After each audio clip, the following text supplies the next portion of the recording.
So let's call to order this April 25th meeting of the Montpelier Planning Commission. First thing we have to do is approve the agenda. So if someone's ready for a motion to approve the agenda.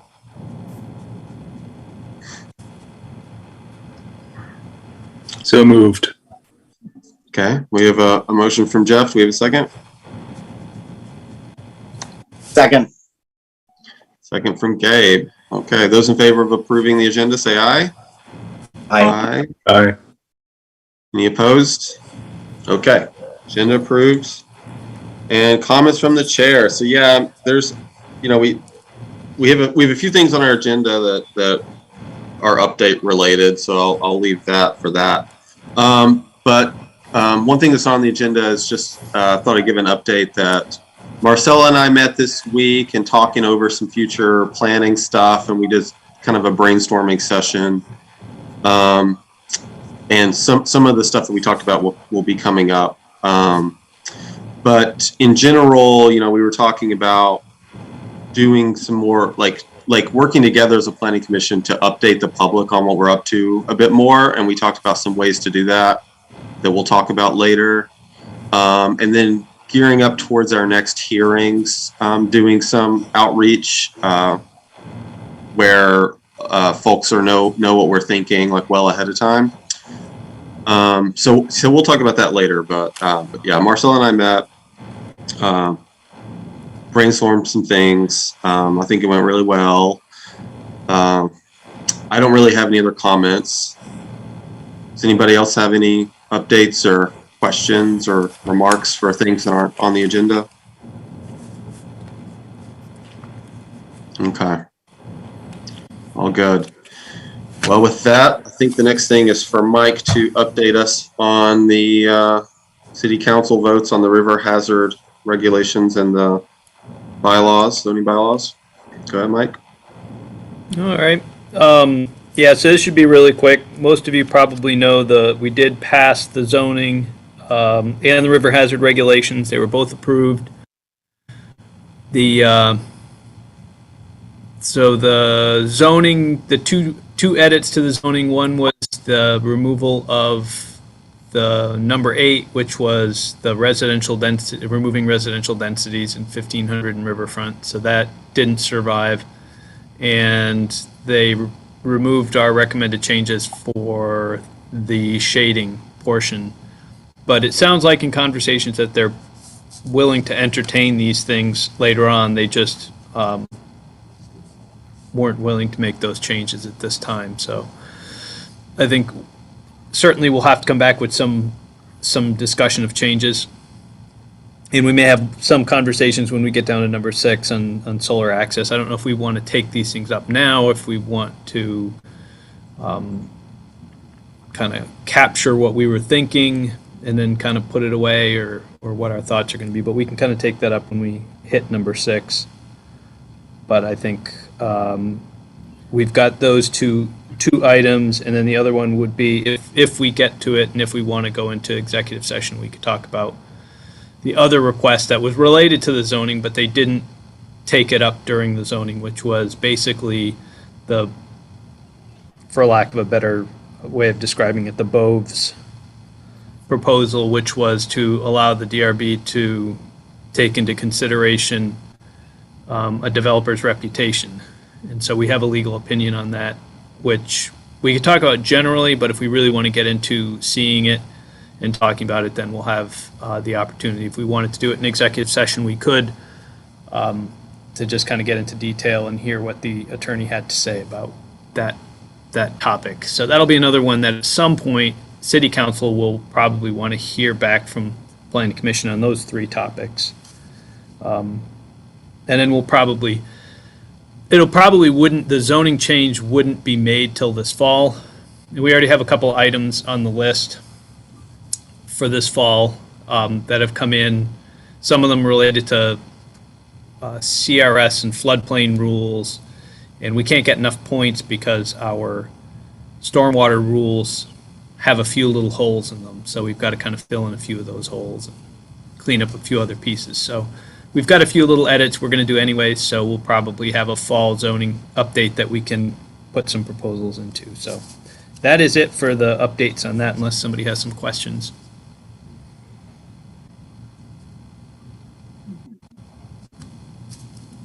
Anybody have questions about any of that?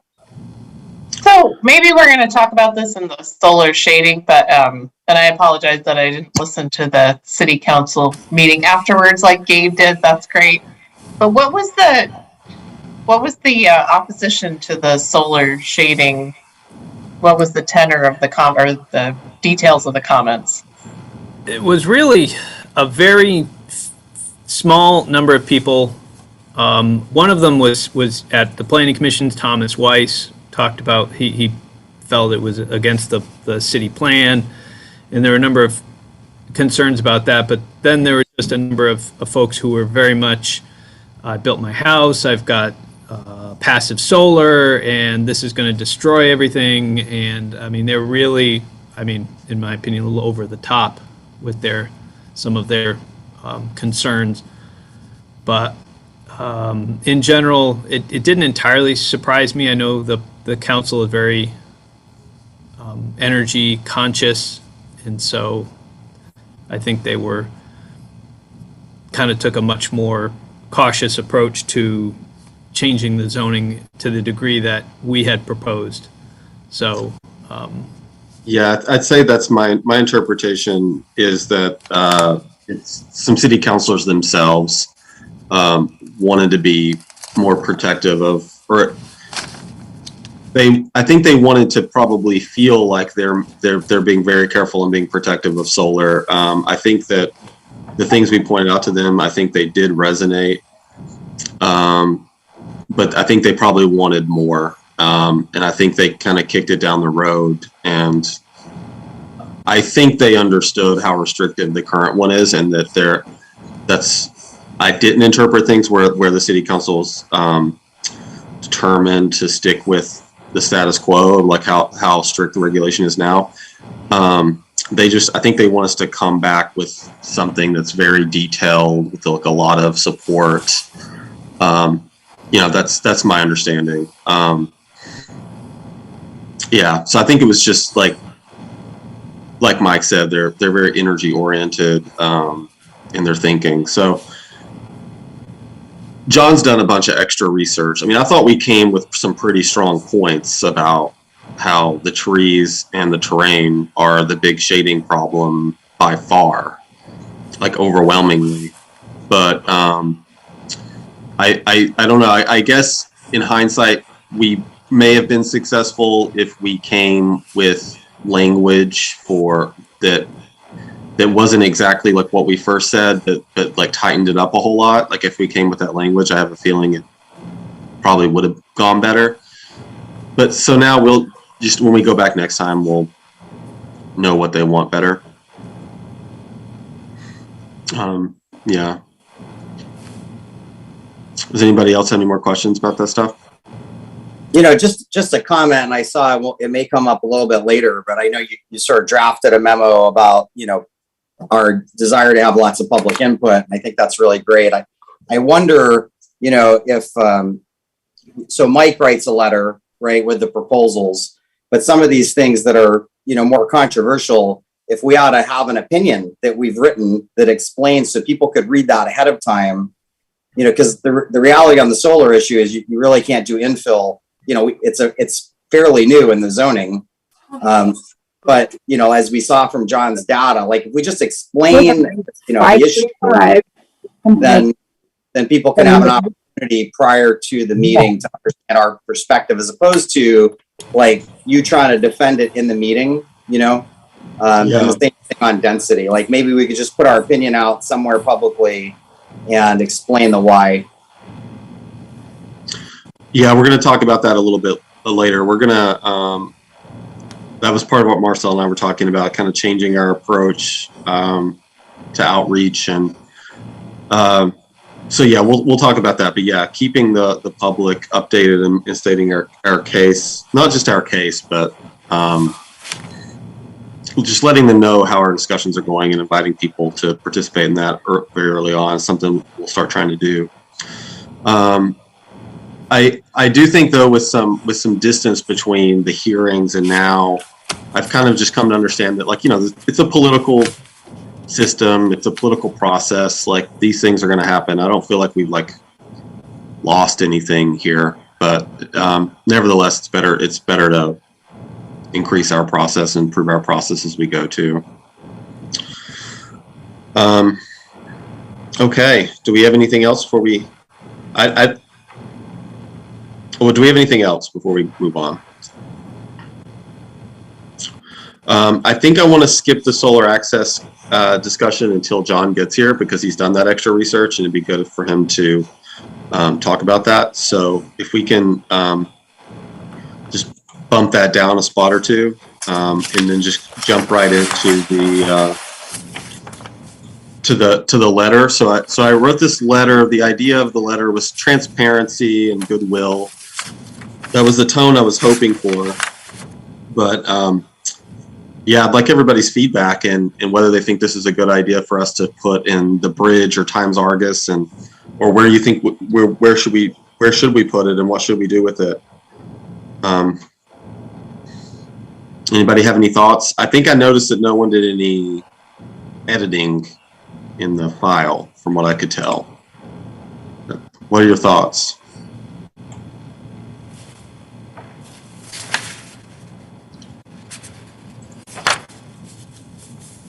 I don't know what the timeline is on getting it out. I thought it was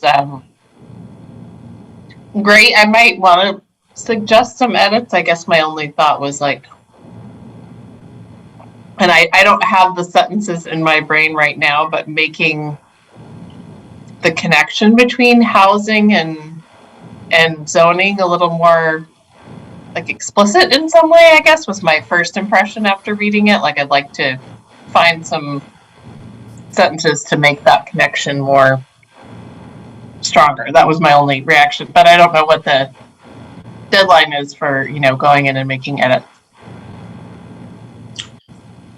Yeah, it's up to us. So if we want to plan to maybe vote on it and pass it out next time, give people extra time to make edits. Sound good?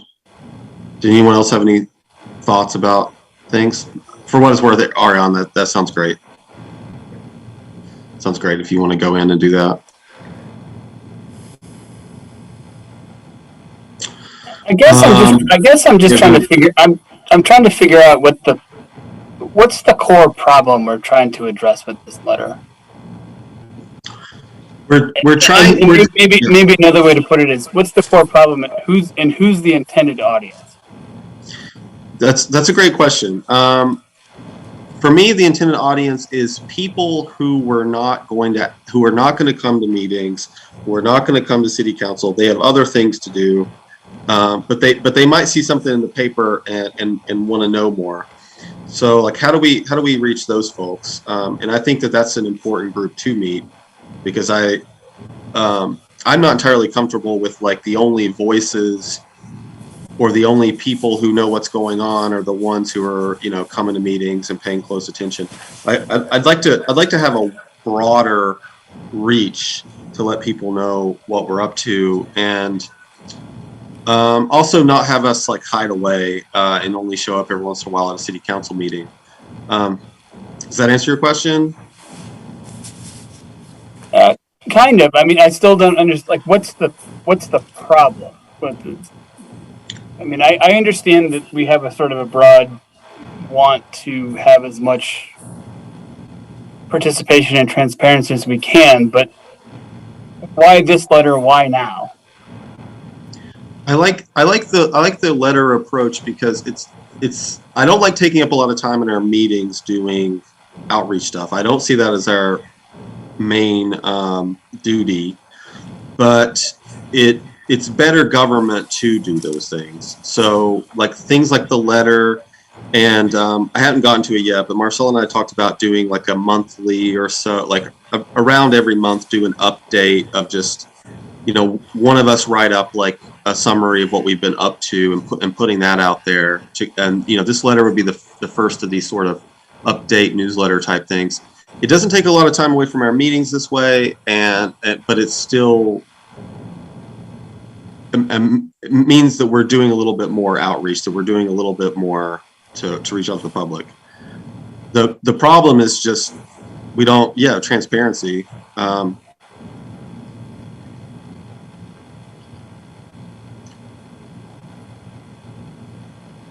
Do you have any more thoughts about it, Aaron? No, I mean, I guess I'm just a little, I'm not quite sure what exactly the driver of this letter is, just because I understand what you're saying sort of in a broad context. My thought is, these are public meetings, they're recorded. I have no idea who watches them or when. And I'm trying to suss out like why do this now? Like part of it is. I'm sorry. What? No, I'm just. This just feels like there is some sort of an intended audience, and I'm just not aware of what it is. Like, there's some trigger for this letter. Like, what is it? That's what I'm trying to figure out. Well, part of it is that being aware of the fact that the city plan is coming up. We're going to have more zoning changes coming up. We'll be responding to the Congress for New Urbanism coming up. I feel like we're on the kind of precipice of doing things that's going to impact the public more, and that it's a good time for us to kind of up the outreach that we're doing. So I think it's just all the things coming up is a big part of the trigger of like just knowing that the public's going to start, or at least the city council is going to start hearing from us quite a bit in the next half a year. So to kind of get out ahead of that with the outreach and transparency. So to me, that's a much more concise and sort of more well-structured approach to the letter. I think what you just said makes a lot of sense. If what we want to do is to sort of give notice to the public that we are engaged in a variety of substantial, projects, then let's just have the letter say that. I mean, just say, this is, dear public, here's what we're up to. We're engaged in we're in the front end of a couple of things. We're in the middle of a couple of things, and we're nearing the finish line on a couple of big things. Just want to let we want to apprise you of what's going on, and we'd like to hear, we'd like you to be engaged if you're curious. I think that's the letter. I think the thing that sort of makes it confusing for me is that there is a lot of discussion of sort of broader problems, and there's this sort of recognizing, sort of the housing issue and whatnot, and it's sort of just, I'm trying to figure out what it is. But what you just explained to me makes a ton of sense, and I think that is a very good idea. So there may be a way to maybe pare this down a little bit, or to have it be a little more focused, and I think that would do exactly what you're saying. What you just said to me makes sense. But we can work on it. But that's really helpful. I think we can definitely make changes to make that what I said before, make it clear that that's part of the catalyst for this.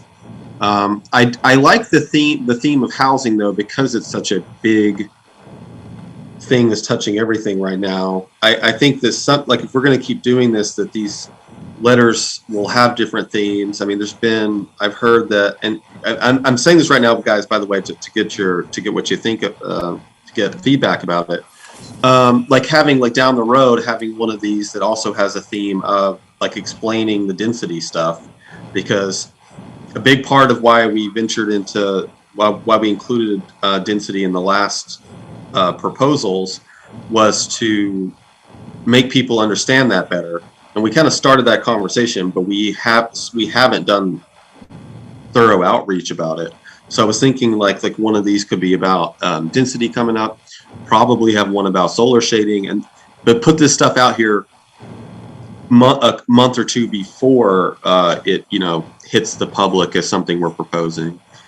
What are your thoughts about So what are your thoughts about having some themes with these things? I think if I was, I'm sorry. sorry. Go ahead, Marcella. Oh, I'm a fan of themes, and I'm feeling like what Aaron said makes a lot of sense as well, and like could pretty easily kind of be the lead part of the letter, and then, so if people only read the first part of the letter, it was like, okay, we're moving into a period of different types of community outreach around the plan and around zoning, and tick off a few things, and then another paragraph or two about the topic du jour. Go ahead, Mike. Yeah, I was just going to follow up on Aaron's comment because I thought it was, I thought they were good because I think, in some ways, I think it's what's missing. I think a little bit in the letter is maybe the specificity or the timing of things. So I think if we opened with the general letter like you're putting together, and then said, so we're going to be having more public input this year, and these are the topics that we're going to be coming up on. So, and these are the places we're going to advertise and we're going to do outreach. So if you're interested in keeping up on these, this is when they're going to be up, because we really aren't. I hate to have some of the open-ended. It's kind of like want to hear a comment on what you do about the housing shortage. And I think people have different opinions in planning and beyond about what's the best way of doing it. And I'm always of the opinion that you put together a proposal or a list of ideas, and then you get responses as opposed to giving people a blank sheet of paper. So I think if we were going to put something in there, say, hey, let's have ideas on housing shortage, then we would say our June 12th meeting is going to be a conversation about strategies, and here's the current implementation strategies that we've drafted.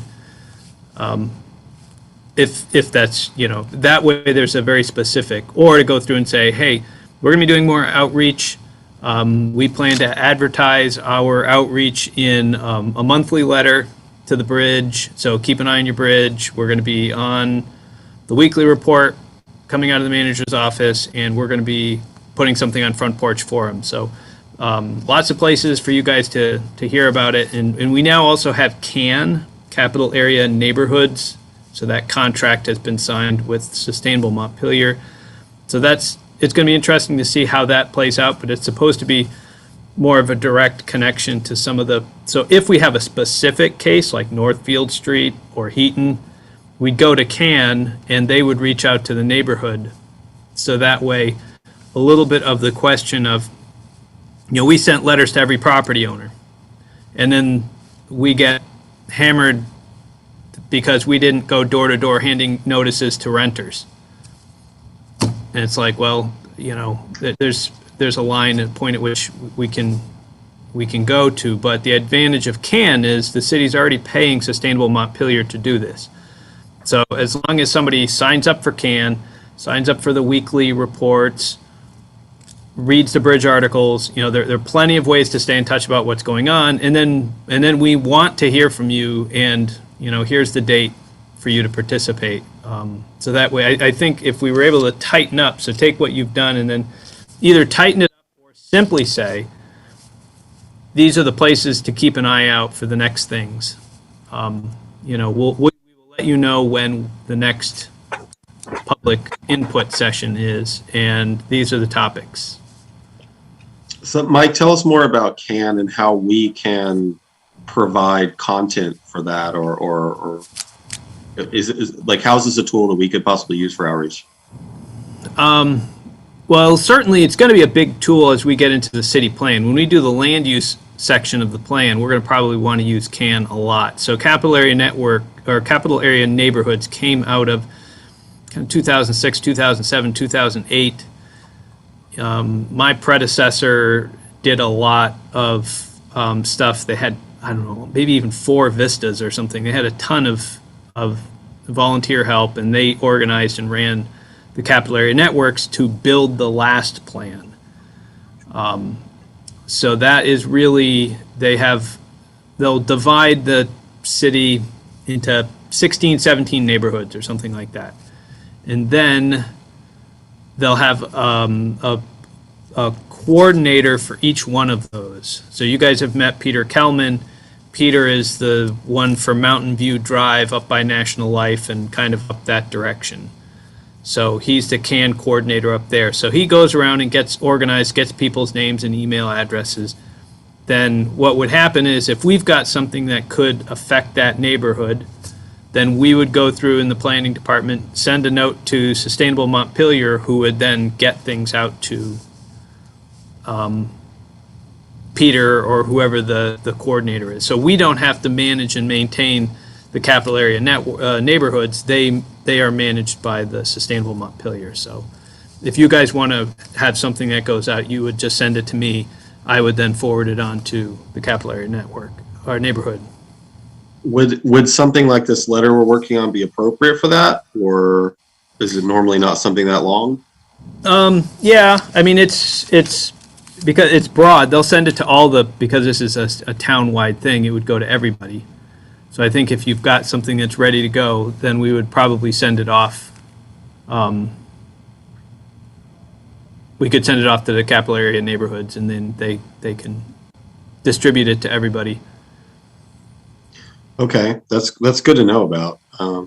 Yeah, so that's going to be another one that the other new one that's not going to be necessarily directly to this, but the city also signed a contract with Polco, Polco, something like that, which is a polling software that the city now has access to. So that's not going to really help us with getting your letter out, but if you're in the back of your mind as you're thinking about what ways we can do public input and get thoughts, that's what the Polco could be used for. So as we move forward and we're like, what does the public think about this, or this, we could have a poll that goes out and kind of get some input on it. Okay. Well, that all sounds great, and I think that maybe we should use CAN for this outreach we're talking about for this time in the future. I was also, I was assuming we'd put this in the bridge. Does anybody have feelings about whether the bridge or the Times Argus, or what's the most appropriate place to reach out? I think Times Argus would have to be a lot shorter for it to be in the editorial or the comments.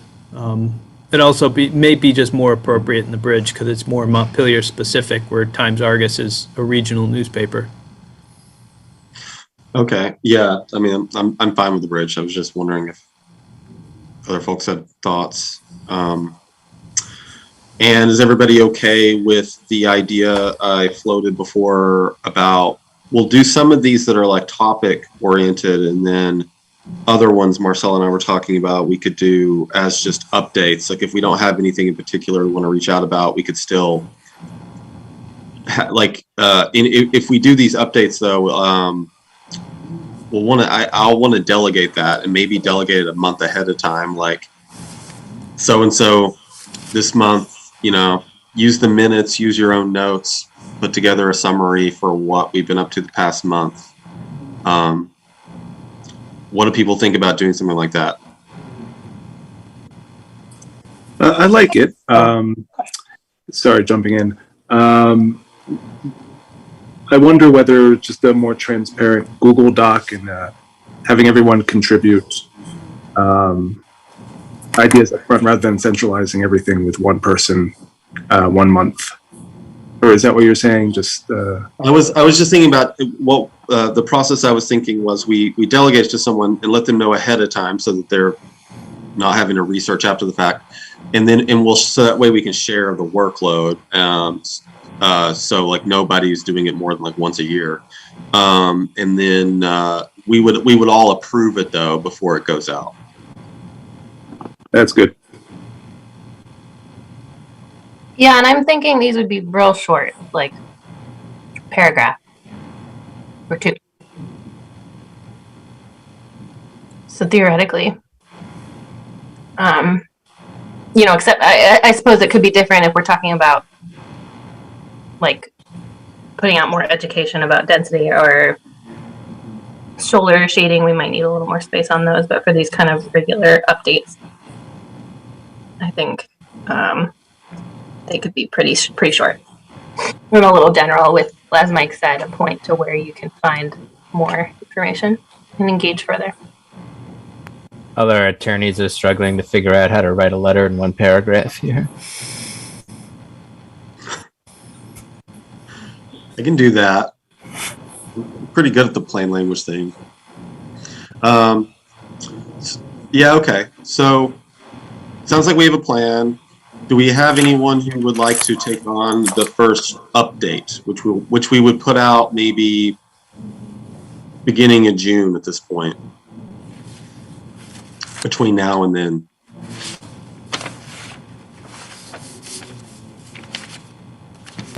I feel like it should be me, and I just wanted to let you know that I really can't for this first one because of CBRPC stuff is just with nominating committee. I just have too much going on. So I'm happy to, do it at a different time. But if we're going to do it now-ish, I just can't. That's fine. Like I'm saying like we assign it now. Someone knows that. So I don't want to be the naysayer, but you think about like what's the purpose, right? If the purpose is that we want more input, we want to be more transparent.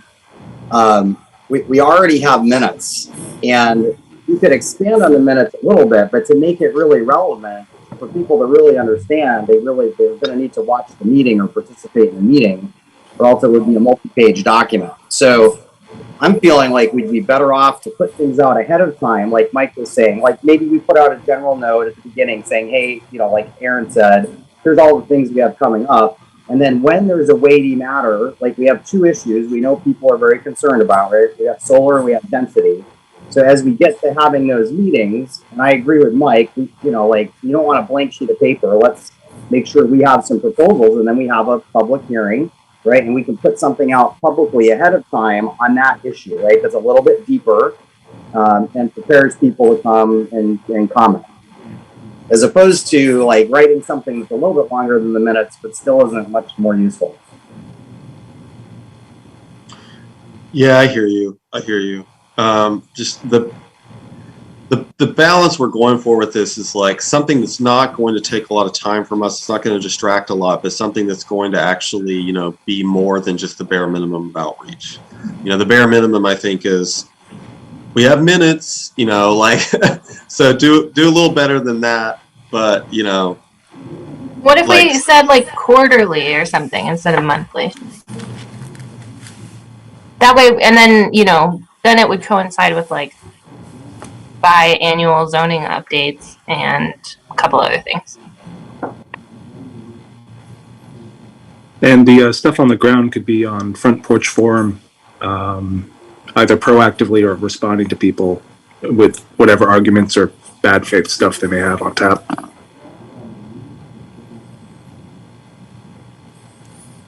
I mean, I think just this all comes sort of back to me to what is the core concern that we're trying to address, and how do we do it most efficiently? And I tend to agree with Gabe. I mean, we have minutes. We record the meetings. I don't think there's an issue with our transparency. This is more of an exercise in trying to create outreach. But I'm still a little bit at a loss as to what's lacking right now that we need outreach for. But to be clear, Aaron and Gabe, you guys not fans of the update thing, but you're fine with the topical outreach stuff. Is that correct? Yeah, I think we need to do that, but I think we need to have had our, like Mike was saying, like we need to make sure we really know what it is and provide provide our view of why this is important, and then people come prepared and we have a more meaningful conversation. But absolutely. I mean, maybe we start with that and see how it goes, and if it feels like it's creating some more generative, engagement, or if it's not enough. I mean, I hear what you're saying about the minutes and the videos, but like, pretty self-selecting is if, you know, who's gonna feel like that's accessible and, you know, that coming to a meeting feels good. I don't know. It isn't, I feel like more is good. But I mean, with capacity and stuff, what if, as I'm hearing, I was, you know, originally of the opinion we should do it more often, but hearing the discussion, like maybe we just start with the topical stuff, and that makes Kirby's focus on housing a little bit more relevant for that first letter, and then we do another one in the fall for the zoning stuff. Or leading up, we do two, one on each topic leading up to that. I think it needs to. They're both. Yeah, I think so too. They're both pretty dense topics. Yeah. No pun intended. And I think we're going to have a lot of public input over the next year, and I think it's a letter similar to what you're talking about. It's going to be important. You know, this city plan, I don't expect us to just develop this city plan and then roll it out into public hearing. This is going to be one that, as we're, you know, we'll get to it later on with the consultant, you know, this is going to be a process of developing these where we're going to be putting these chapters together, getting them online, and immediately trying to get people to start giving us public input and comment on them. So I think this is going to be a process throughout this year where they aren't going to be true public hearings, but I think we're going to be dedicating time and meetings, you know, maybe special meetings, you know, and maybe in other times we've done, you know, a booth at the farmers market and stuff like that to try to make sure we open up as many opportunities to get people to start knowing this is going on. We're doing the city plan update. Here's the draft. Here's where you can find it online. Please review it. Please get us comments. You know, here are all the places and ways you can give us comments. And I think there's going to be I think input is going to be a big part of the next 12 months because of the city plan. It's just by its nature. But we do have zoning updates as well that we have to fit in there as well. And I think some of the theme conversations that you're having, you know, we do know we're going to have this conversation on shading. Let's have a public input meeting before we make a draft for public hearing. You know, instead, generally we've been putting everything together, going to public hearing and getting our public comment. And maybe this time we'll take a step back. We'll say we want to have more. We want to redress this density issue. Let's have some public input before that. How much can we get? Can we get some, you know, dedicated public meeting before we actually put pen to paper to draft up the thing? So I think we've kind of got two different buckets, but the goal of trying to maximize and increase our input, I think, hopefully should be a big part of this year anyways. And we can start to direct people when we're ready. I don't want to start directing people to start giving us public input if it's just going to take time away from us actually getting the stuff ready for them to review. I'd rather be in a position where, you know, our housing chapter and our transportation chapter are ready to go. They're on the website. Let's start getting some input. Now we can go and work on the energy and historic resources while we're getting input on those. Then the next month or 2 months later, we've got 2 more chapters up on the website. And then we've got 2 more that are coming up. And hopefully by the end of the year, we have 11 chapters up on the website, and we're just getting public input on what people think of the city plan, what's good, what's bad, what they like, what they don't like. That sounds good, Mike. I mean, the only caveat I would add to that, though, is that I think we do need to reach people other than just that subset who wants to come and talk at a hearing. Like, most people are not in that subset. So I'll feel better if we're informing and reaching out to people who aren't just in that subset. But it sounds like we're going to do that with the topical outreach. but yeah, I like having a diverse approach and not just doing hearing stuff.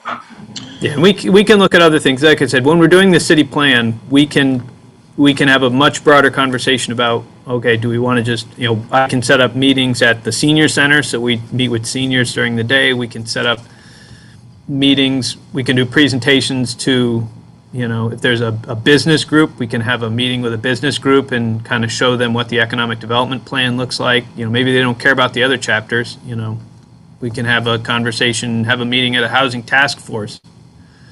Or just, as I said, the farmers market is always a great place to have these. The Historic Preservation Commission did a lot of these at the farmers market.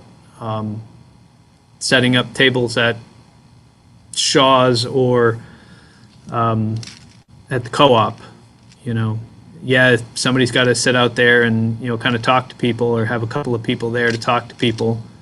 But that's what we're trying to do to kind of get a handful of people to start to talk to you about it.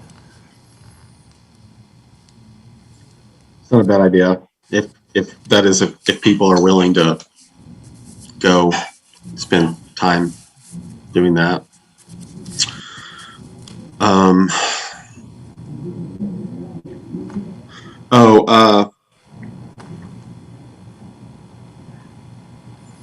I had a thought and I lost it, but it was an important question to the group.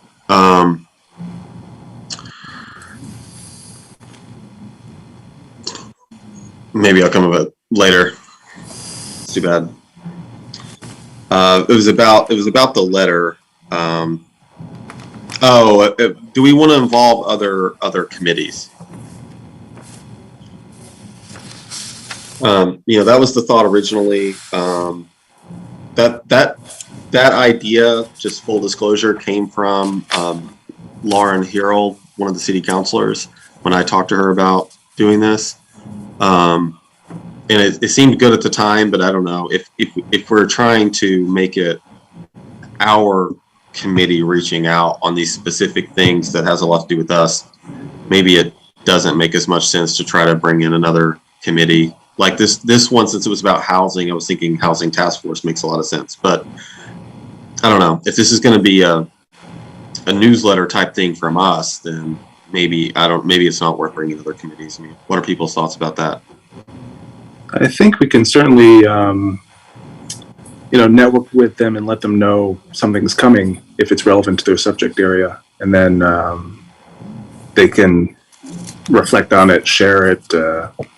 If there's a notice accompanying, are we still talking about the letter itself or the overall outreach? Okay, the letter.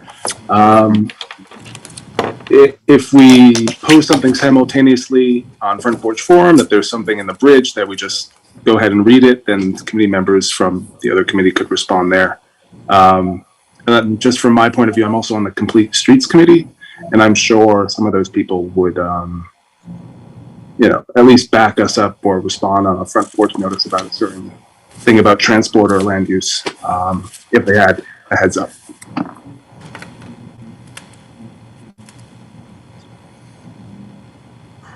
Okay. Yeah, that raises some other questions. Do we want to put this stuff on Front Porch Forum? I'm not good at keeping up with Front Porch Forum, but I know people are. There's just so much. Does the city have an account that we would post it from, or is it like individuals? I don't have access, but I know our zoning administrator signed up. You have to be a resident, so sometimes it can be tricky to get in if you're not a resident, and I'm not. Yeah, so. you're right, yeah. I know that I just thought that they were, because we've talked about this for work. I just thought it was kind of like if you were doing quote businessy type stuff, you needed to have you kind of needed to have a business account rather than. But I suppose, given that this is volunteer, we're volunteers, we might be able to just post by ourselves, which I think I've seen before. I mean, we could create a special account, which I think actually might make sense, because if someone uses their personal account, then they'll feel like their personal account's now attached to this, and I don't know.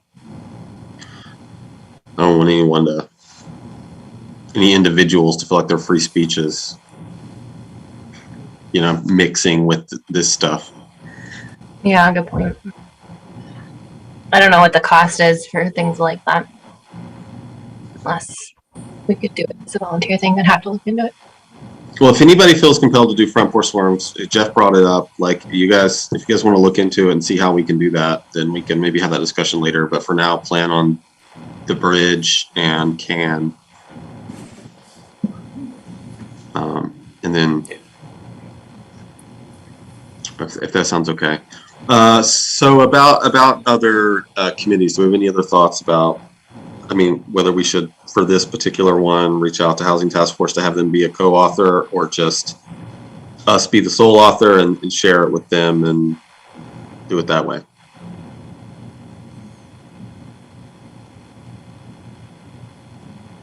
Yeah, I just think us being the sole author of this outreach effort is probably the best way to go. And then we can certainly run it past them to see if they have any input or suggested edits or whatever, but I would keep it to a minimum. Yeah, it seems fine by me. Does anybody have any other thoughts?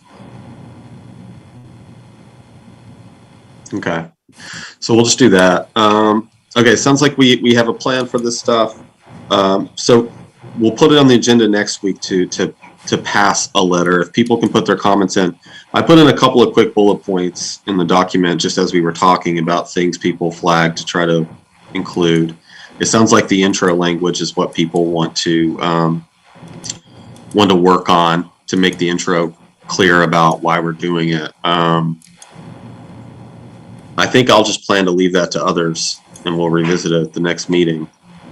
Okay.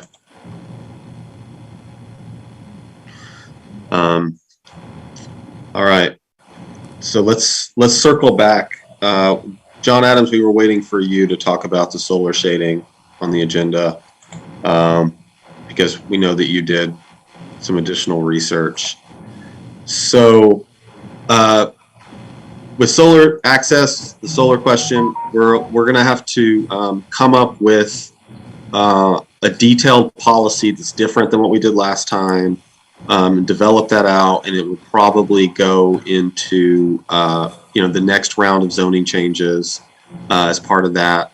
To catch you up, John, in case you missed it, we talked about doing, we're going to plan to do a little bit of public outreach on topics over the next months, and we'll probably do publish something just explaining and talking about our views on solar access is one of those things.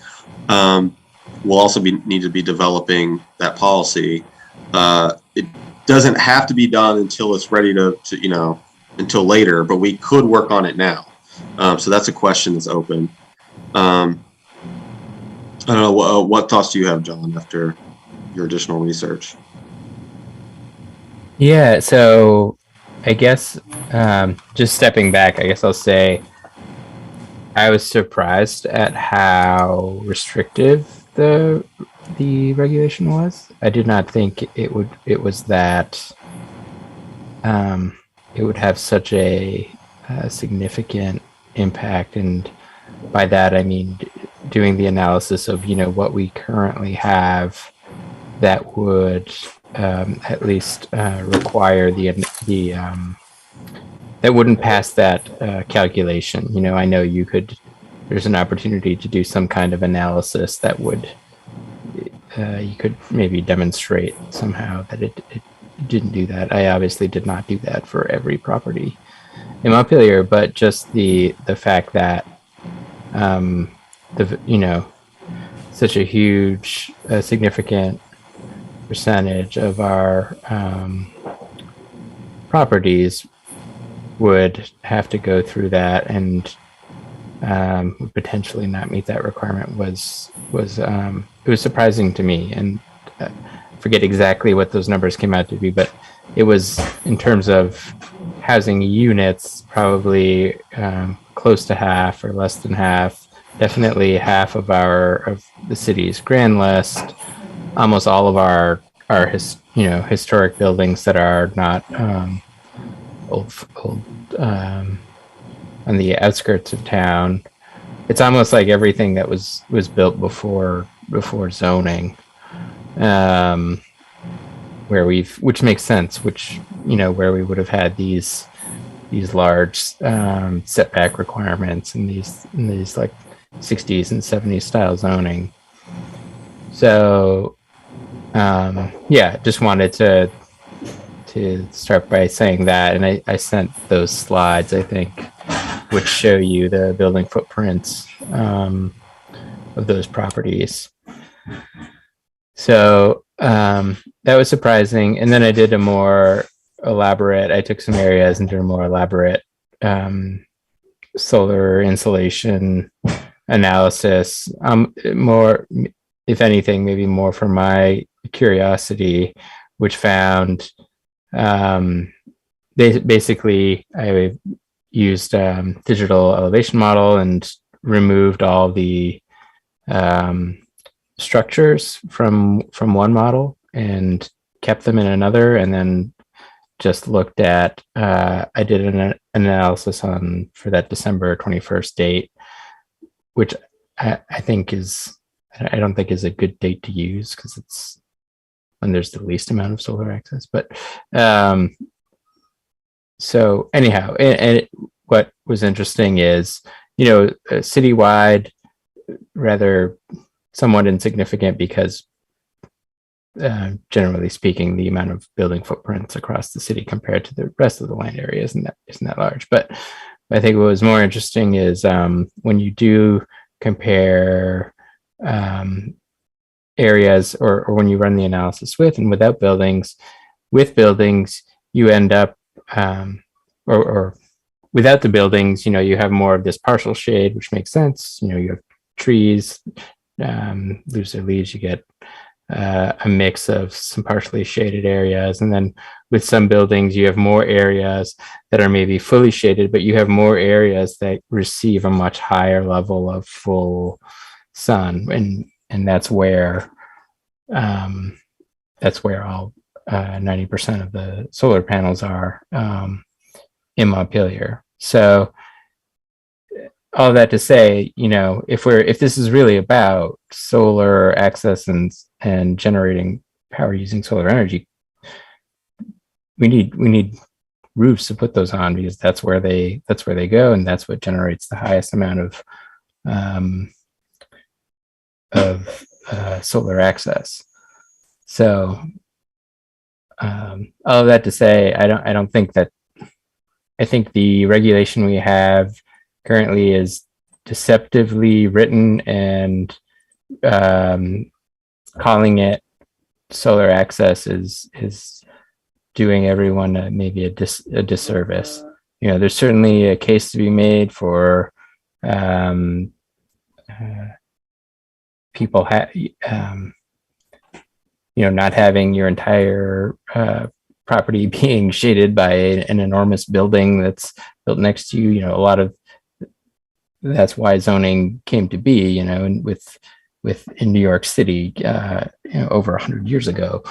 But I think we have other regulations in place that would prevent massive skyscrapers from shadowing our properties, along with building footprint massing, other setback requirements. We have a lot of these other things, and that to me has more to do with site plan design and livability, rather than just explicitly solar shading. So sorry if that was a ramble there, but that was more or less my takeaway from looking at all of that. I think we could replace it with, of course, new buildings should not shade existing solar panels. That makes a lot of sense. But I think as currently written, it seems like this regulation could do a surprising amount of harm in preventing especially any kind of multifamily or rental housing, which in the analysis of buildings was almost all of those buildings, would not meet that equation. So I think when we revisit this and we do outreach, I think we'll need to explain all of that. I think also and people tell me what they think about the persuasive value of this, but I think putting it in the context of how this was passed in the first place. When I talked to the city council, I mentioned that I was on the planning commission. I'm pretty sure when we did this, because I was on there at the end of the zoning bylaws, like for the second half or so of the zoning bylaws being passed, and like I had no idea that this would be effective in this way. It sounds like, John, you didn't have any idea that it would, effectively work this way. Mike had mentioned before that this came from the consultant, I think, and it was just some stock language taken from somewhere, which apparently that place was so we dropped in maybe the strictest version of this kind of thing possible, maybe. So I don't know if that context helps people. It helps. I think it helps because it helps people realize, like, this is partially so bad because we didn't realize, and maybe there's a better way to put it or a better way to phrase it, but starting from the point of like, no, like we didn't know that it was going to work like this in the first place, and that's part of the reason why it needs to be fixed. I don't know. What do you guys? I mean, I usually start from the perspective of, in terms of what we're legally enabled to do, and that's enable, if we're taking away people's property rights, we need to have a good reason, right? We need to have some kind of evidence to suggest why someone can't build there. And there's plenty of various good reasons why we don't allow just anyone to do anything, be it environmental degradation or building in a floodplain, etc. In this case, I don't feel like we've received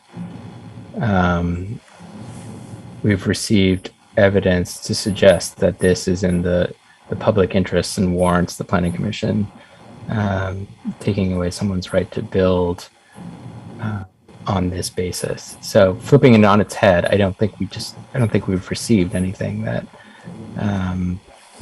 justifies us doing this.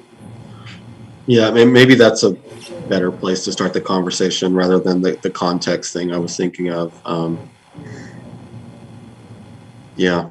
It doesn't always work or resonate with people, like we have no real good reason for why we have density requirements, but it's not a very compelling argument, I guess. So if I could just comment, and Mike, if this is inappropriate, please let me know. And the only project that's come up where this was come into question is a project that I'm doing right now. I recused myself in the original discussion, but I think it's interesting just to say, when I put that project forward to the DRB, the engineer's interpretation of the guidance was that it really had to do with buildings that could obstruct that southerly view, right? So, and my building didn't have anything to do with it. The DRB interpreted that a different way, that it had to do with any shading, anytime December date. And so then we had to come back in and demonstrate that the trees actually above the hill actually provided more shading than the building did. And so then it went through. But it seems like maybe Mike, is there a way that we could get some interpretive guidance that would make it very clear that it's really, is that the intent, that it's to protect those southerly views of, so people have the opportunity to put up solar panels, or that they have really good passive solar, as you the analysis you just put forward, like a lot of us don't have that anyway, right? We're just not in a good place because of terrain anyway. But it really was meant to, to keep people from putting that in the wrong place, right? Yeah, it's not completely clear in the rules. There are kind of two formulas that are in there, and so it depends if you're the applicant or if you're the person who is the abutter. And what happened a little bit was we kind of looked at it from the standpoint of staff, kind of looking at the picture, that little picture they show there, and it's like, well, here's the shortcut. If you're looking to the north, if your building is going to go and cross this 20-foot fence image on December 21st or following this image, then you're over and you're going to impact the solar. Now in Gabe's project, north of his property, because obviously the sun's coming in from the south, so you're looking on the north property line, is the street.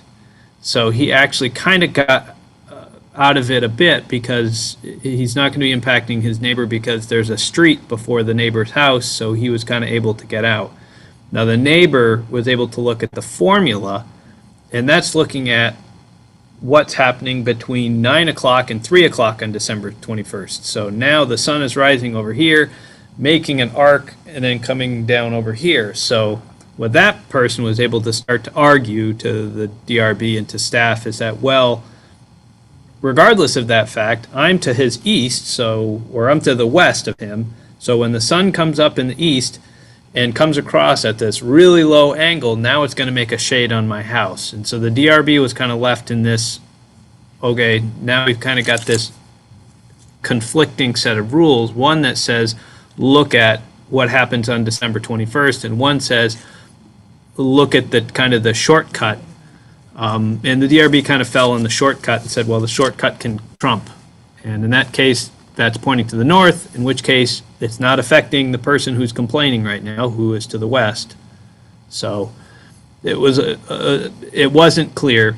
Certainly there are things could be better, but I think if we're going to rewrite it, the point is, what should the rules be? Had your property been in a slightly different location, it may have been much more difficult for the DRB to kind of do one of these two, because they're able to say, oh, north is up here, that's the street, we're going with that because we think that's, we're going to use that as our excuse.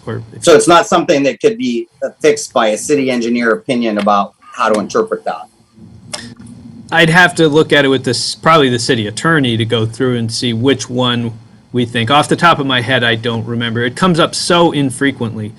I do remember, getting to Kirby's question about the history of this coming in, I did have a sense that this was going to be problematic when it was being drafted. But remember, we had a completely different group, and they were looking at different things. So we had Barb and Kim Cheney and a number of folks who had different viewpoints and opinions on things. And so for me, I thought this was going to be a problematic one, which is why the two pieces I thought were going to be problematic. One was the architectural standards, and the other one was this shading standards. And so both of them, I very carefully maneuvered and manipulated to get them in to only apply in major site plans. So that way it was basically getting us out of having it happen very often, because we don't do very many major site plans. But they do happen, and this is a case where one did show up. Other cases that we've had major site plans, it hasn't been an issue. Caledonia Spirits, big building, not big enough to make a difference. It's got enough of a setback.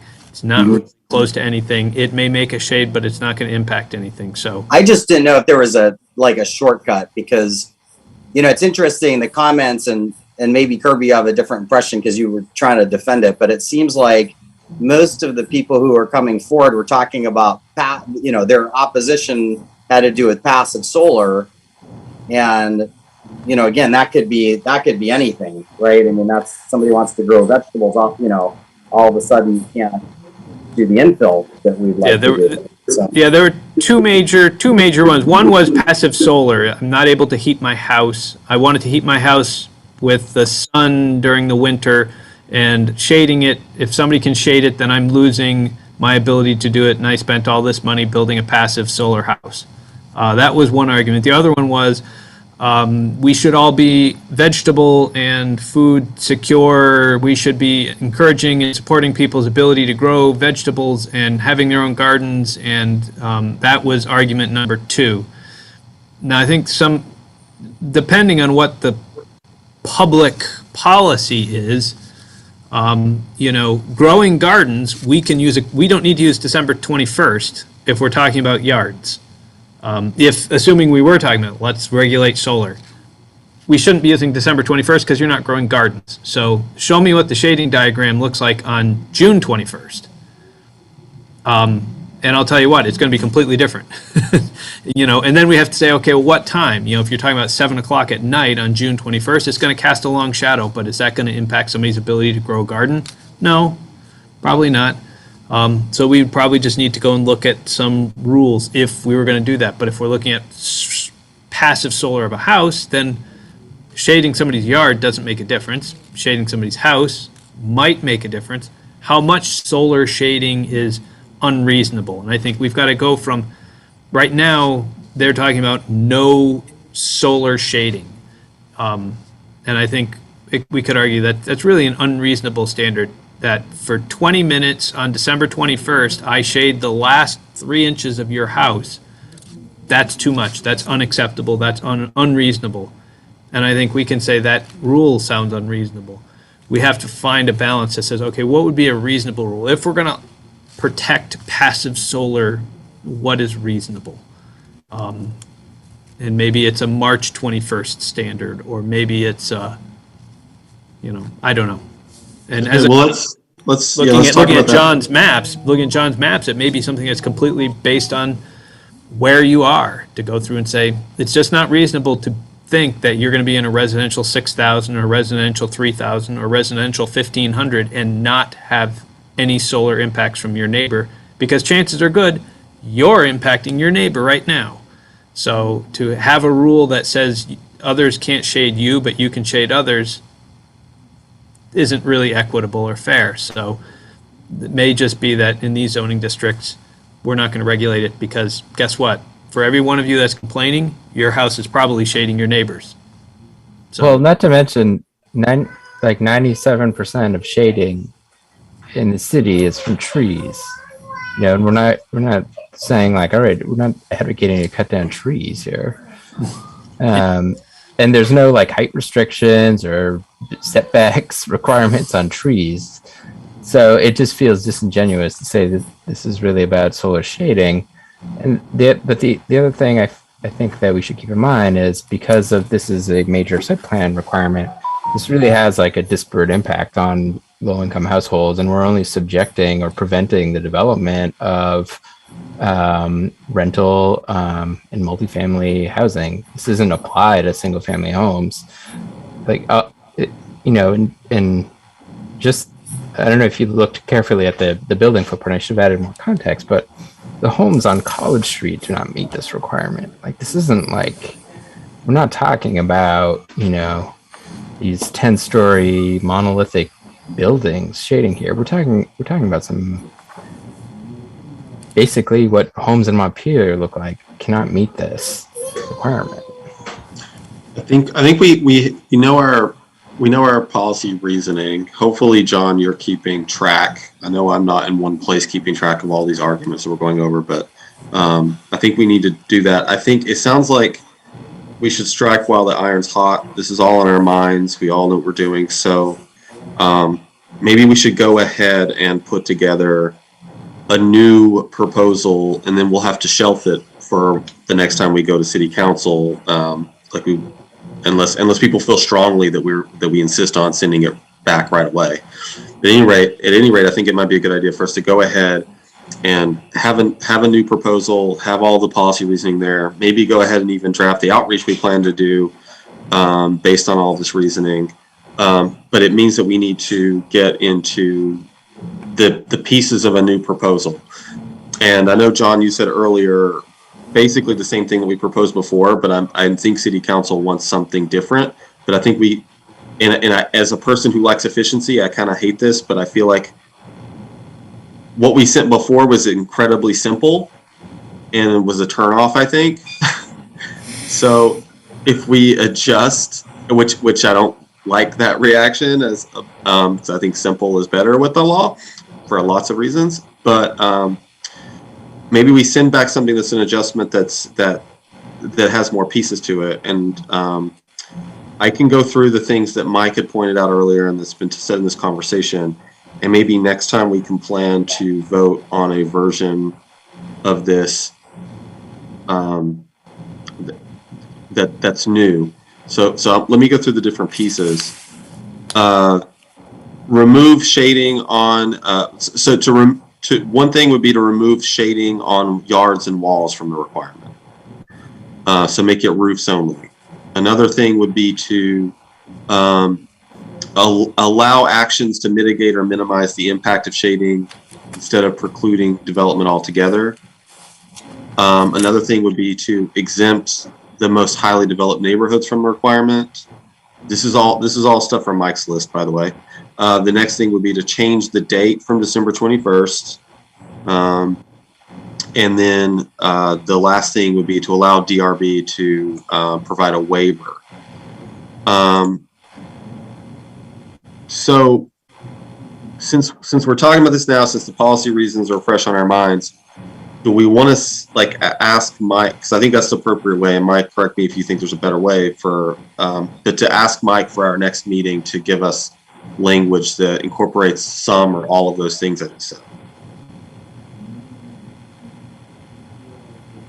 Well, I don't think the idea was that we would incorporate all of those. Those were 6 options, and I was kind of hoping they would be choosing one out of that list of 6 or 7, or coming up with some other ones. You know, if you guys have other ideas or other ways to skin the cat on this one, Well, I think some of those things can be mixed and matched. I mean, we can make it roof only and also allow a waiver and also change the date.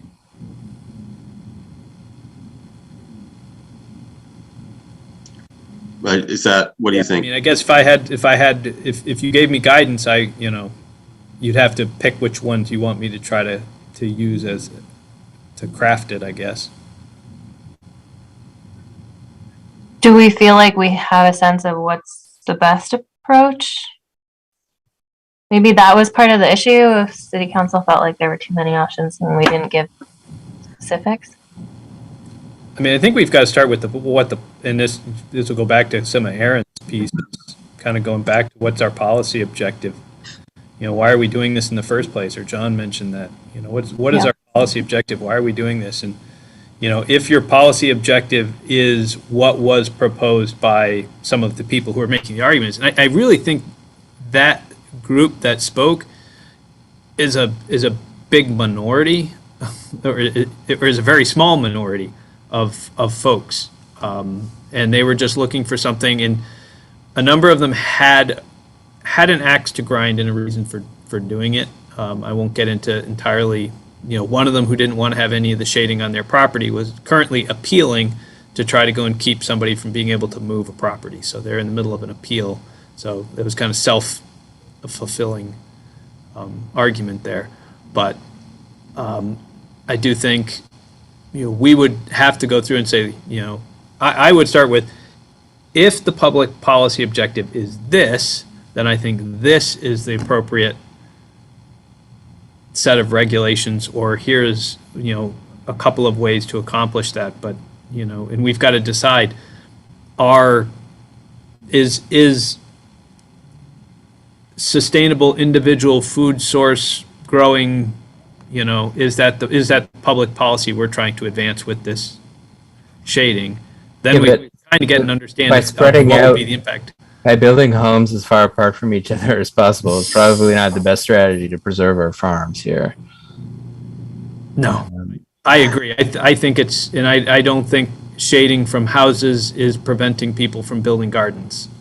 No, and also, there's a lot of reasons why that's not an appropriate argument. So talking about an urban center here, yeah. But I think if the city council were saying this is a public priority, this is our public policy, draft solar, I think we would either have to come back with evidence that says that you're wrong, but I think we need to come up with what our public policy is. What is the goal? What are we trying to achieve by having these solar and shading rules in effect? And I think John's right, and I think our opinion ended up being right in the first place, which was it's really to protect these solar devices.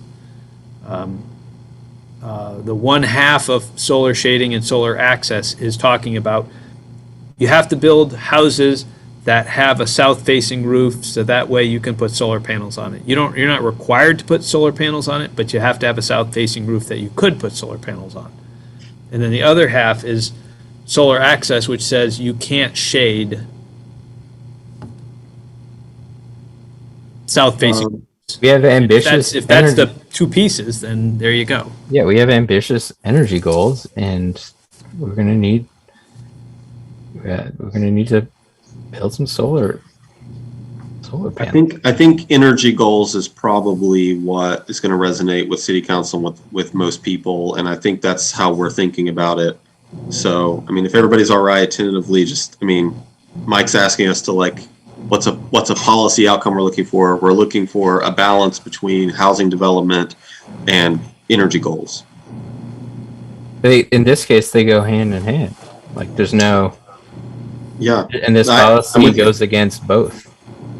Right. So as far as the things we want to ask Mike to include in a rewrite, I put the list in chat of the 5 different broad options. I mean, what do people think that we should ask Mike for next time? It seems like allowing for a waiver and limiting it to just roofs, or even roofs that could potentially that are suitable for solar panels. There's a rational nexus there.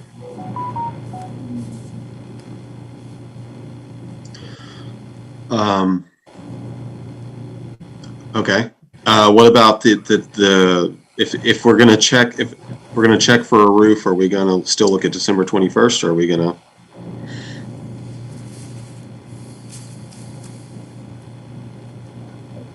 I don't think, I'm not even sure how that date would have gotten in there, but it doesn't make sense to me. Yeah, the history on the date is that is a formula that is used by solar providers to determine, in some cases, where a solar panel is appropriate. So I know when we were doing our solar project for Log Road up here, they would do their solar analysis on December 21st, and you didn't want to have any shading or any topography or anything that would affect the solar farm on that day, because then obviously you're basically guaranteeing you're going to lose some power because it's going to be in the shade at that time. Now, of course, if it's only there for a brief period of time on that one day, then, but they kind of use that as their benchmark. It should never be in the shade if you're going to build a solar farm any time of the year due to topography or trees. So they'll cut down the trees, but you can't cut down the mountains, so you'll have to move your solar farm somewhere else. So that's where the date comes from. But it doesn't really make any sense when we're talking about a house or a building, unless you're trying to maximize the protection. If you're trying to maximize solar protection, then yes, you would pick December 21st.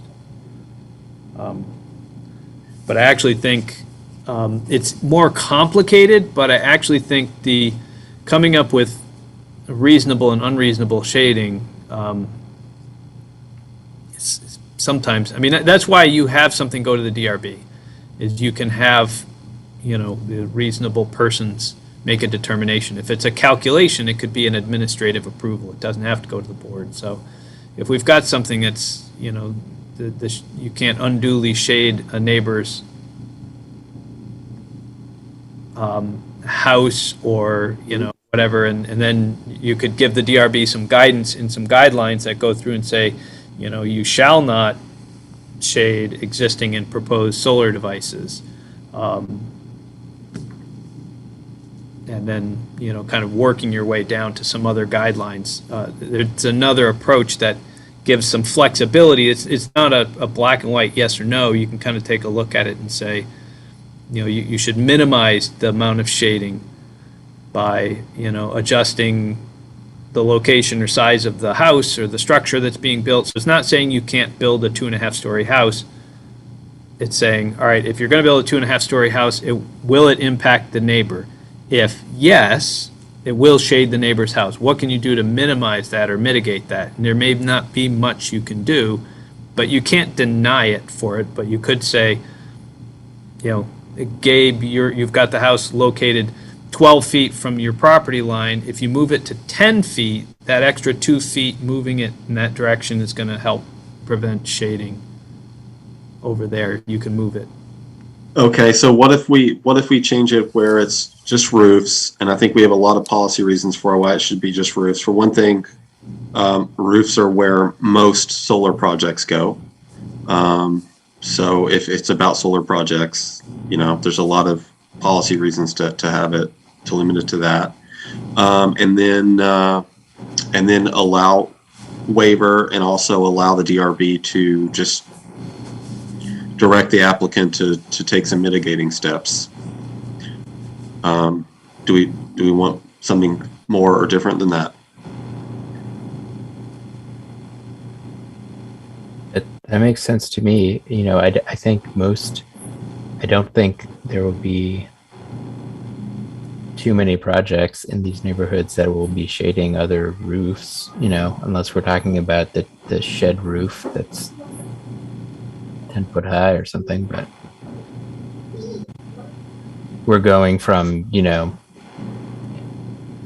making a significant percentage of Montpelier's development non-conforming to probably a very small percentage with that.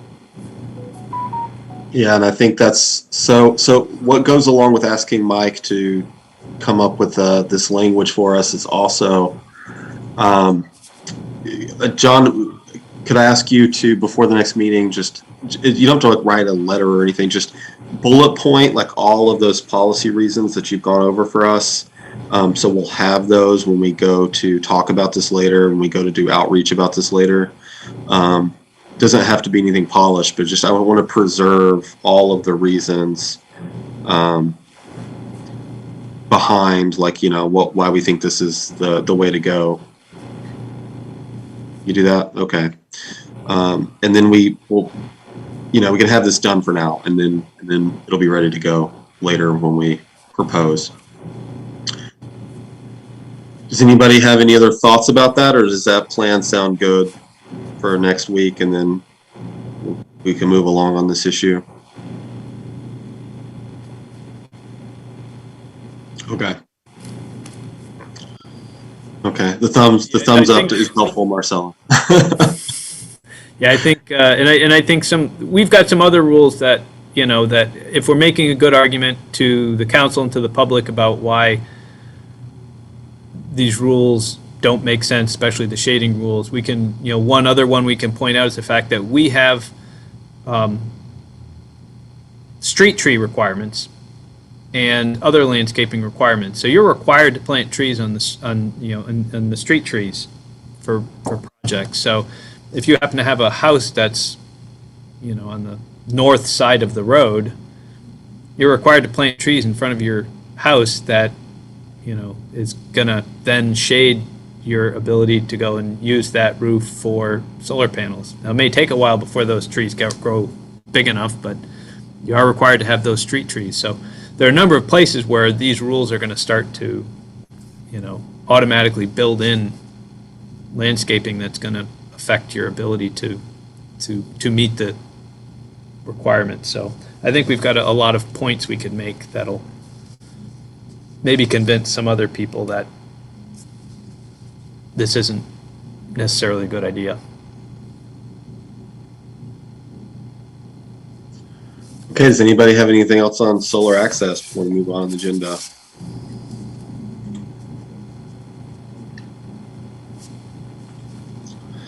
Okay, so the next thing is the idea of having a Commissioners 101 workshop. This is an idea from Marcella, so I'll just turn it over to her to talk about it. Sure, thanks. So I was thinking before I talked to Kirby that a Commissioner 101 type thing might be nice. Just like kind of like just not a long conversation, but a short conversation about like what it is that we do and what rules exist that we need to operate within and that sort of thing. Because I definitely didn't get any kind of that onboarding when I started. But after talking to Kirby, it sounded like, and I was thinking with Gabe and Jeff, like it would be a good time. But after talking to Kirby, it sounded like he spoke with Gabe and Jeff, and then everyone else has been on the commission for a while. So now I'm thinking perhaps this would not be super relevant to anyone else. But it's on the agenda, so we can talk about it. If anyone else has thoughts, let me know. I don't feel quite as strongly about it anymore, given that it sounds like most folks have had some semblance of onboarding. I would love to have this. I never had it, and I wish that I had. So I just wanted to say that really quickly. Okay, cool. Thanks, Diane. Yeah, I think it could be useful, and I feel like it could be good for just like a revisit, even if you've heard it a little bit before. But I also don't want to totally turn off half our group for an hour if that's what it's going to feel like.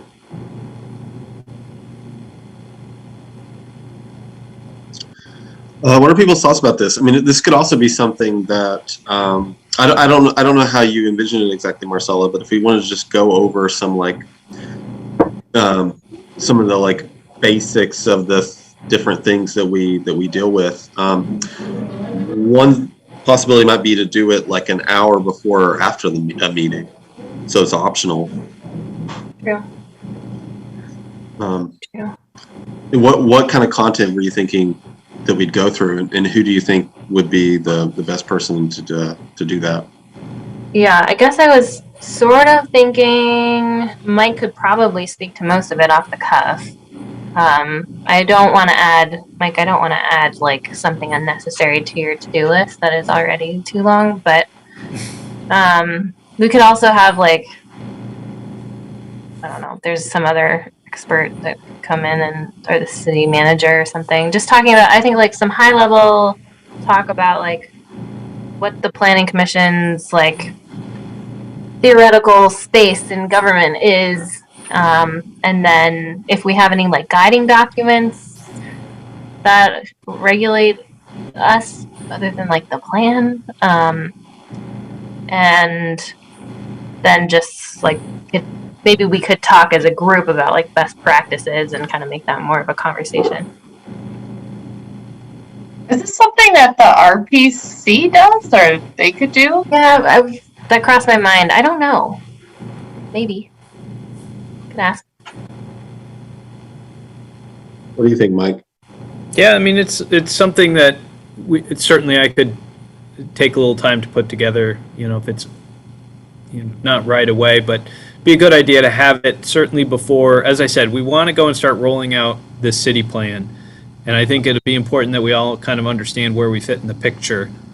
I think we've been kind of going along and talking about it in pieces, but we can, if we spent an hour and just went over, from a statutory standpoint, what is the planning commission? What are you guys really intended to do? How do things differ between what you do and what I do? I work for the city manager. You guys work for city council. So although it kind of looks like we're kind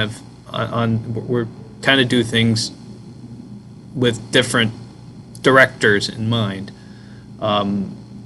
But you've got a charge from the city council to what you're supposed to be trying to do, and from that, how do you handle yourself for public input and public comment? I think we've talked about that a bit, but I think there are a lot of little pieces we could go through. I don't know if we have rules of procedure. We might somewhere. They don't come up very often because we don't have that many meetings. Not like a development review board has very detailed rules of procedure. But I think there's enough there that we could really kind of go through and kind of make sure everybody kind of gets set as to what their role is. We've taken a lot of public comment from the public. What's your role to respond to them? We've taken a lot of input from other commissions and commissioners. At the end of the day, the city plan is yours, and you guys don't have to listen to them, but there's obviously a role in there. But I think we can have a pretty short, doesn't have to be detailed. It really kind of depends what questions you guys have. What's our roles and responsibilities of the commission? Yeah, even that, what you just said, Mike, about our different reporting structures, like that, I probably should have realized, but it didn't click until you just said it. So I feel like stuff like that could be really helpful. And I also don't hate the idea of doing it during a meeting, especially if it's, as long as as long as the rest of the group isn't like completely horrified by that idea. I think it could serve a little bit of a public outreach function too. If somebody doesn't really understand, which I say as somebody who recently did not, as before I started, didn't necessarily understand, it could be a good resource to point people to. So those are my thoughts. So what are other people's thoughts, and what are your thoughts about whether we should do it like maybe the second half of a meeting or outside of a meeting?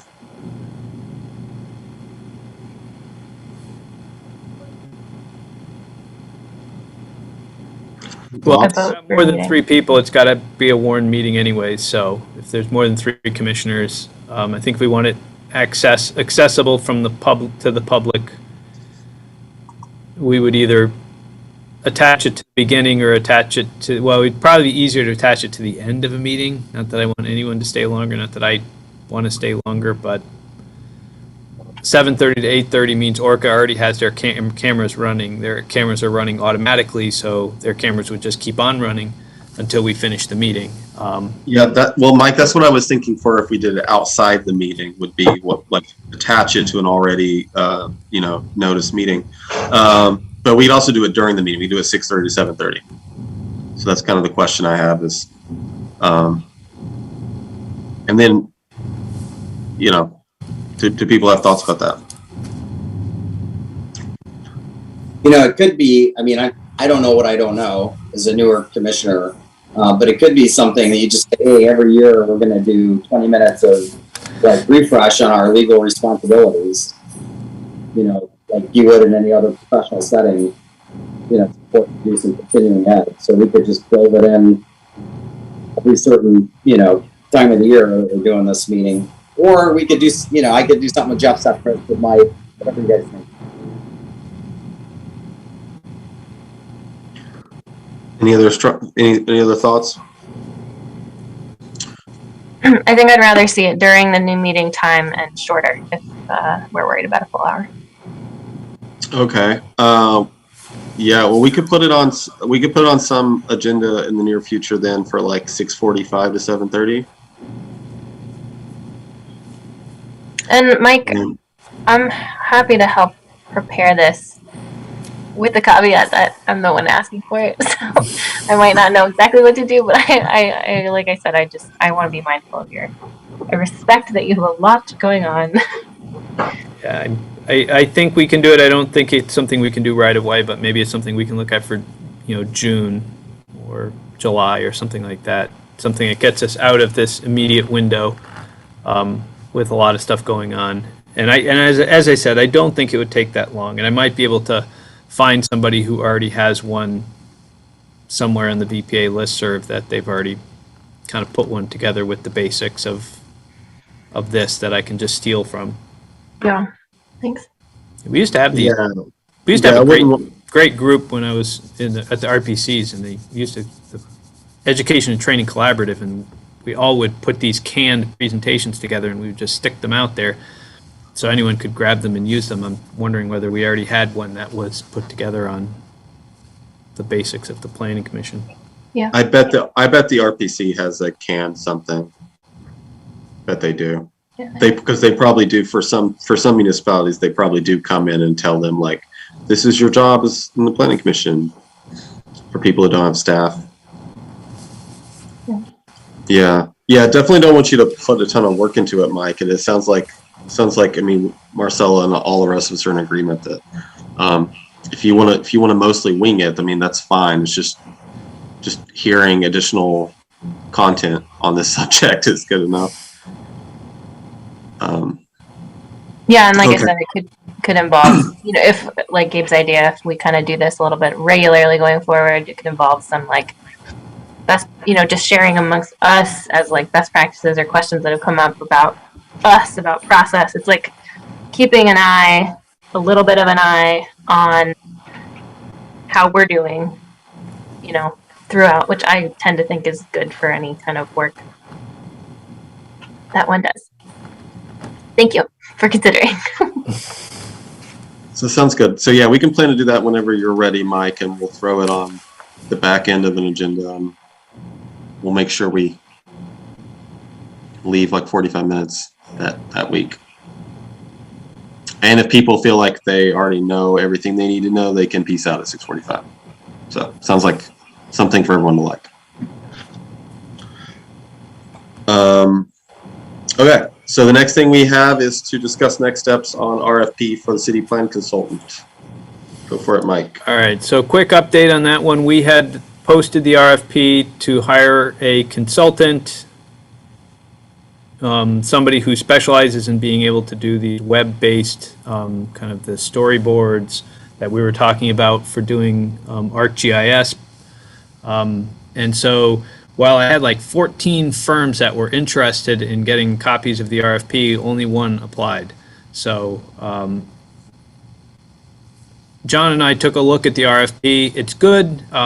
They're good. It's there. So one question was, you know, 3 days before it was due, we were notified that we got the municipal planning grant. So rather than being a $20,000 project, it became a $30,000 project. Now we can look at that in two ways. One is we've got Stone Environmental, who's the one applicant. They're willing to do what they could for $20,000.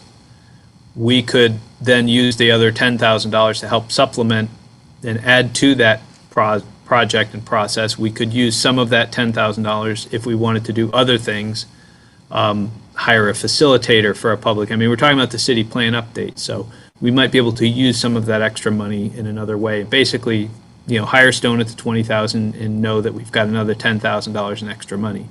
We also could repost it if we want to go and kind of get a broader range of groups. So those are kind of the two options. My one concern is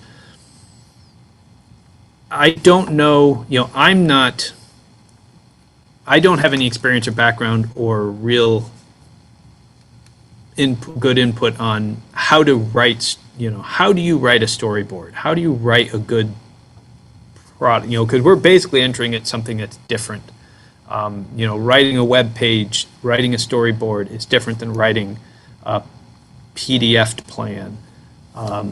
So, you know, what are the right ways and wrong ways of doing it? I wasn't sure. I didn't really see in Stone's proposal that they're going to be, you know, they're kind of really kind of taking a technocratic look at it and saying, we can do the nuts and bolts. And I'm not sure, that's my only concern is, you know, I was kind of hoping we'd get somebody who would be a little bit more of working and doing a little bit more hand holding for us to kind of go through and say, here's what you want to do, here's how long you want to make it, you want to make your paragraphs this long, you want to be this, you want to use links in this way, you want to use maps in this way. And that was a little bit of where my concern was, is are we going to have enough of that understanding, or is there enough between John and you guys with your abilities? You guys, you know, as I said, my writing skills are not the strongest. I'm a very nuts and bolts writer. I write great zoning bylaws because don't worry about, say the same words, say it, you know, but prose is not in my wheelhouse. So that's my number one concern, is making sure that we can put out a good product. I think it'll look right. I think it'll operate right using Stone. I just don't know if we've got everything we need to make sure that it's going to communicate what we want it to do. So that was the one concern. And John had a suggestion, which is B, which was to pull together, I think it was like continuity and format subcommittee. I think it was Kirby and John, and I think it was Stephanie before, but I don't know, maybe Marcella or somebody else wants to jump onto that. And basically that subcommittee was trying to look at if we're going to have a consistent format, let's have a committee that's going to look at it and make sure we're doing things consistently. And there are pretty much two pieces. One is the written chapter piece, which is the storyboard. And then we kind of have the second piece, which are the implementation strategies that John had shown, this really slick Excel, that's why we put everything into the Excel format, so that way it'll drop into this other program that lets you be able to manipulate and search the implementation strategies and how they're layered. And I think that was really slick. So I think we kind of had these two pieces, but the thought was maybe we pull that continuity and format subcommittee back together again to try to put together a quick chapter so we could show it to Stone to go through and say, all right, here's what one of our chapters is starting to look like. Here's one of our implementation strategies. Now let's start to have a conversation with them, or meet with them on the side and invite them to come and meet with us at our next planning commission meeting. I'm just spitballing here as to how do we want to try to take this to the next step. We have a RFP, we have a proposal. Now we kind of got to decide if we want to work with them. What are people's thoughts about the next step?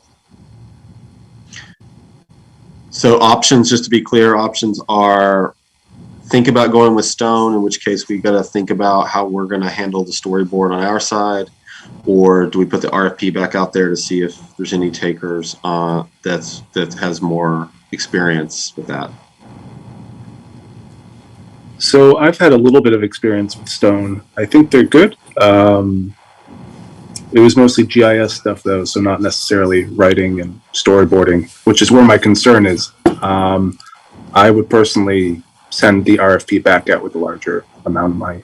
That's just my thought. Did we put in the RFP did we put in the RFP like an emphasis on this sort of like guiding us through the more creative part of it as well? We talked about it. Yeah.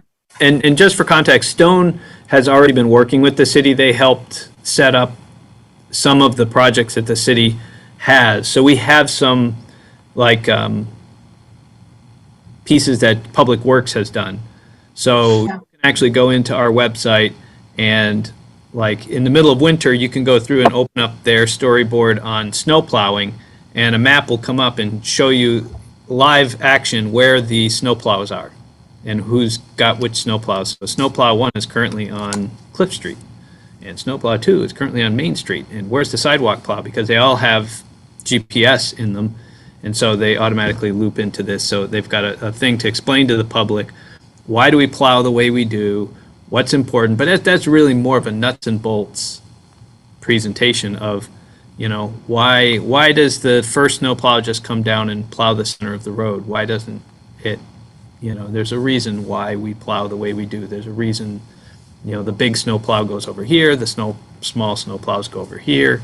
So they it was a way of educating the public on, we always get questions on our snow plowing. So here's a way of educating the public on how snow plowing works, what's the process, why do we do things the way we do, and hey, if you want to see where the snowplow is, here's the snowplow route, and here's the snowplow where it is on that route right now. So I love that so much.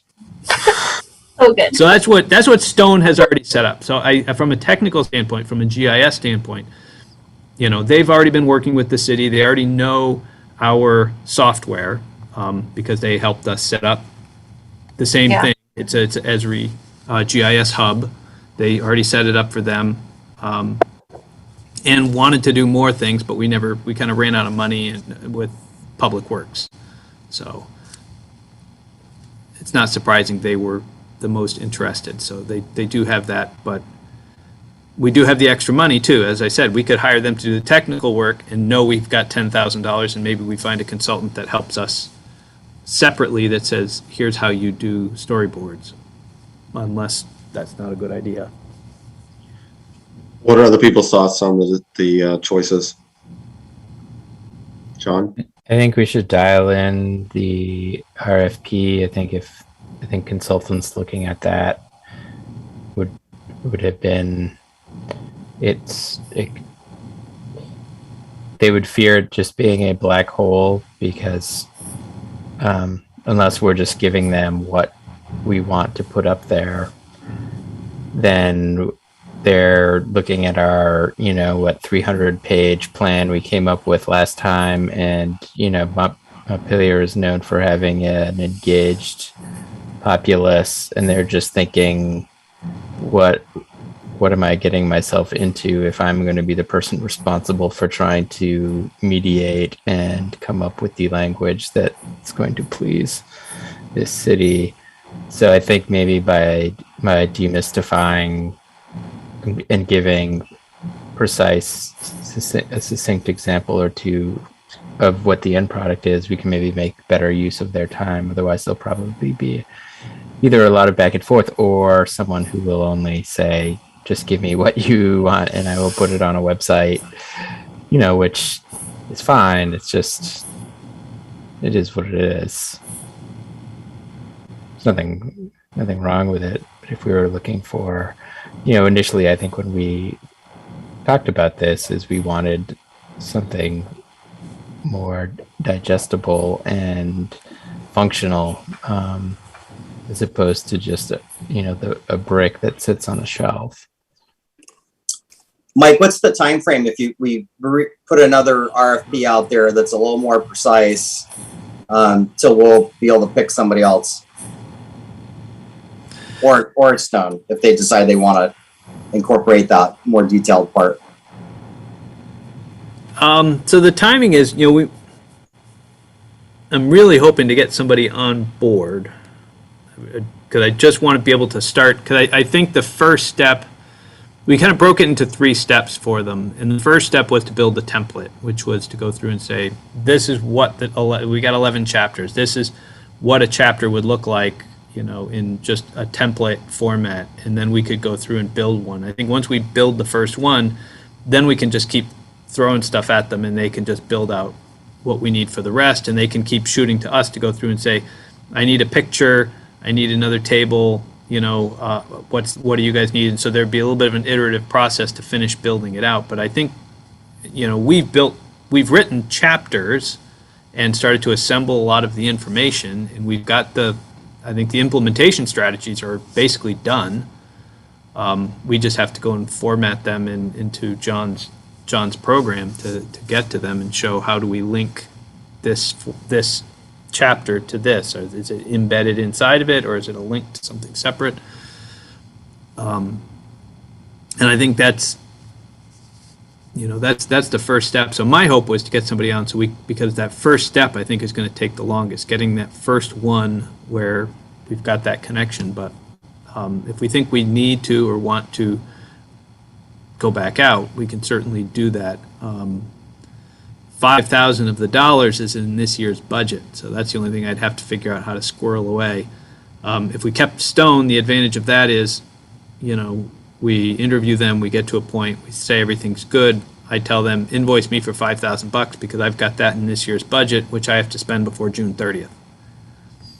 If we go out, then I kind of have to make sure we hire somebody before June 30th so I can tell them on June 28th, PDF me an invoice so I can stamp it and pay you $5,000, just basically to, the contract is going to be, we're going to pay you $5,000 to start, $20,000 when you get us the template, and another $10,000, another $5,000, whatever it is. We just, rather than set it up by a pro rata or by the hour, we would just peg their payments to benchmarks that they reach.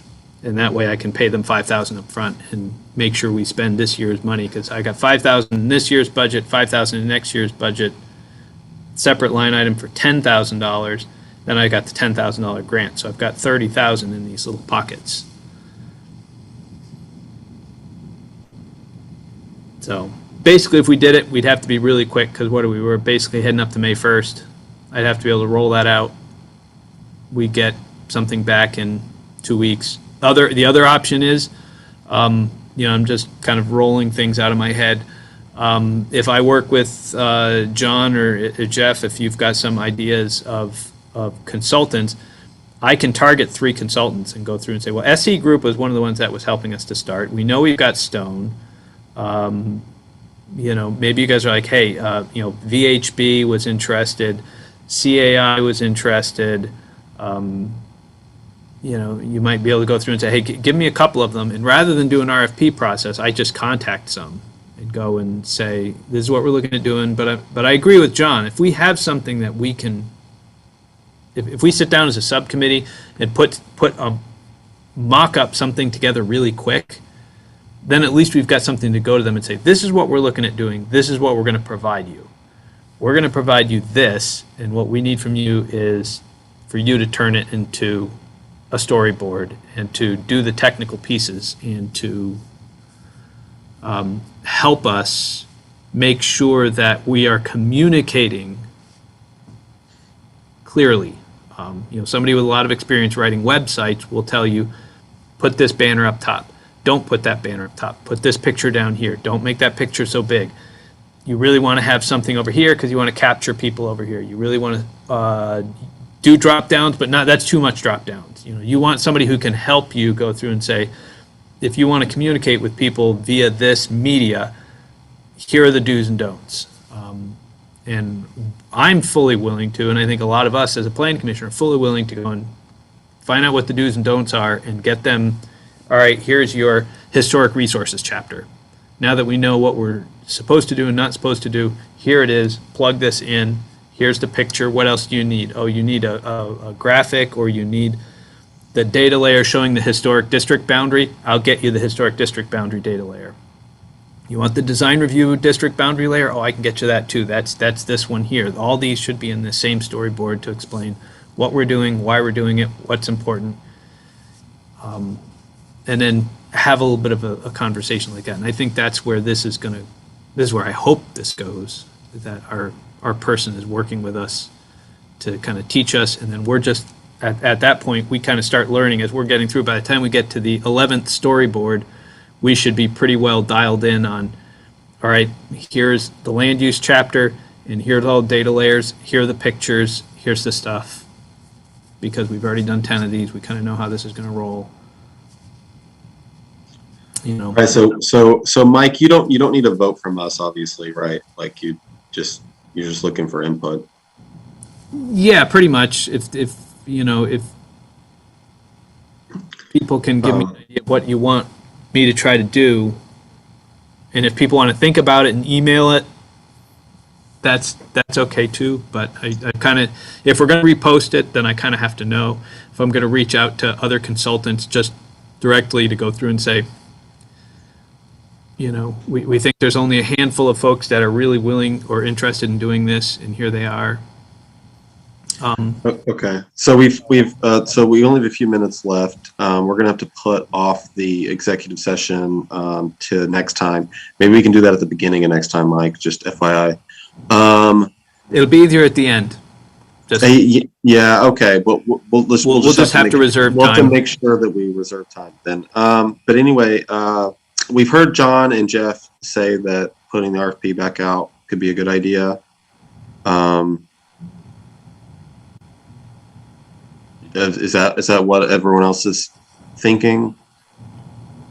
I didn't, just to clarify, I don't necessarily think we would need to put the RFP out what I was suggesting maybe is mutually exclusive from putting the RFP out again.